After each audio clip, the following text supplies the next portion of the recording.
Langkah yang keenam yaitu oksidasi dan fosforilasi. Langkah ini sebenarnya ada dua reaksi yang dikatalisis oleh enzim gliseraldehid 3-fosfat dehidrogenase. Nah, enzim tipe dehidrogenase ini adalah enzim yang tipenya oksidoreduktase. Jadi yang pertama, gliseraldehid 3-fosfat akan dioksidasi terlebih dahulu. Jadi G3P ini memiliki gugus aldehid di sini. Kemudian dia akan dioksidasi oleh NAD+ sebagai agen pengoksidasi. Nah, nanti gugus aldehid ini akan diubah menjadi gugus asam karboksilat ya. Dia akan menjadi asam karboksilat. Kemudian setelah dioksidasi, maka senyawa ini akan dilanjutkan ke reaksi berikutnya yaitu penambahan gugus ortofosfat atau fosforilasi. Jadi dia akan ditambahkan gugus ortofosfat di atom C nomor 1 sehingga akan menjadi 1,3 bisfosfogliserat atau 1,3 BPG. Oh ya, untuk NAD+ yang tadi sudah mengoksidasi G3P, maka dia akan mengalami reduksi. Dia akan mengalami reduksi yaitu penambahan 1 proton dan 2 elektron akan menghasilkan NADH. Nah, biasanya kalau ada enzim yang tipenya dehidrogenase ini, biasanya akan ada keterlibatan dari NAD+ begitu ya. Kemudian kita lanjutkan ke langkah yang ketujuh, yaitu pembentukan ATP dari 1,3 bisfosfogliserat.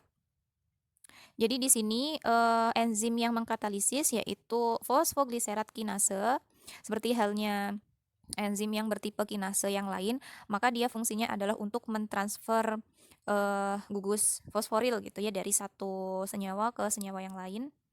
1,3 bisfosfogliserat ini merupakan suatu senyawa yang memiliki potensial transfer fosforil yang tinggi. Nah, satu dari gugus fosforilnya akan ditransfer ke ADP.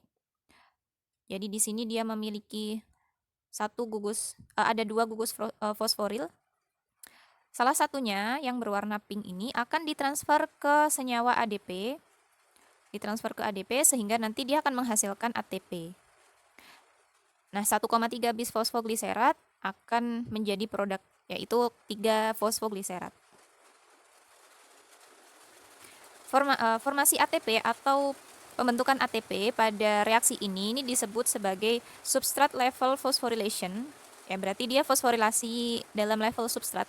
Karena donor fosfatnya yaitu 1,3 BPG merupakan suatu substrat yang memiliki potensial transfer fosforil yang sangat tinggi.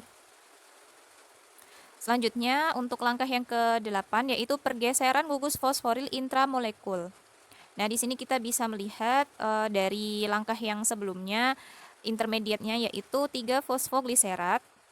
Di sini ada satu gugus fosforil yang terikat pada atom C nomor 3.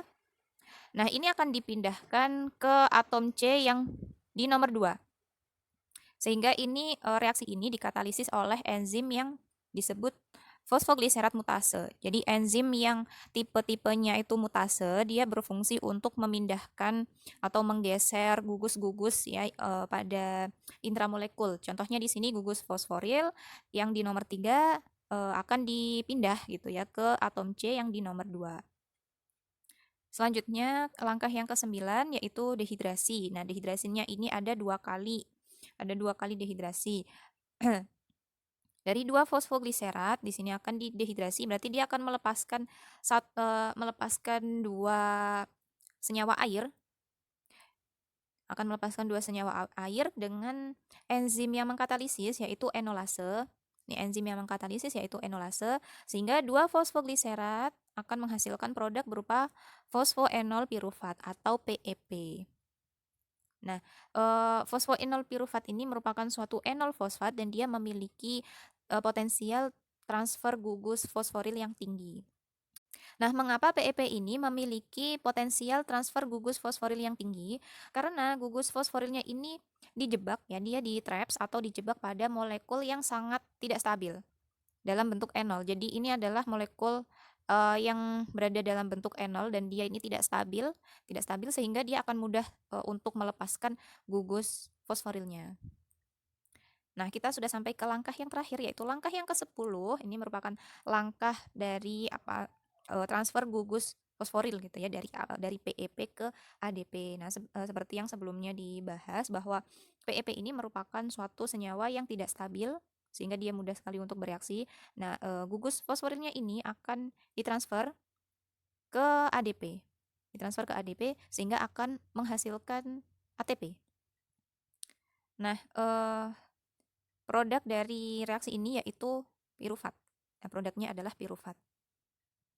Ketika gugus fosforilnya sudah didonasikan ke ADP menjadi ATP itu, kemudian senyawa enol itu ya, senyawa PEP atau senyawa enol ini akan mengalami konversi yang awalnya dia adalah senyawa yang tidak stabil, maka akan menjadi senyawa yang lebih stabil, yaitu senyawa keton yang disebut dengan pirufat. Nah, untuk keseluruhan reaksi ini, untuk satu molekul glukosa yang mengalami glikolisis akan menghasilkan net ATP sebesar 2 ATP dan senyawa pirufat, produk yang dihasilkan yaitu pirufat ini ada sebanyak 2 molekul pirufat. Kenapa 2 molekul pirufat? Karena kita ingat bahwa glukosa itu adalah senyawa yang berkarbon 6, kemudian dia mengalami reaksi-reaksi yang sudah kita bahas di awal, kemudian 6 atom C itu dipecah gitu ya, dia dipecah menjadi dua senyawa yang memiliki 3 atom C. Nah, pirufat ini adalah produk akhirnya, dia memiliki 3 atom C sehingga dia produknya itu adalah 2 pirufat gitu. Sekian dari video pembahasan tentang glikolisis kali ini. Kita akan ketemu lagi di video-video yang selanjutnya. Wassalamualaikum warahmatullahi wabarakatuh.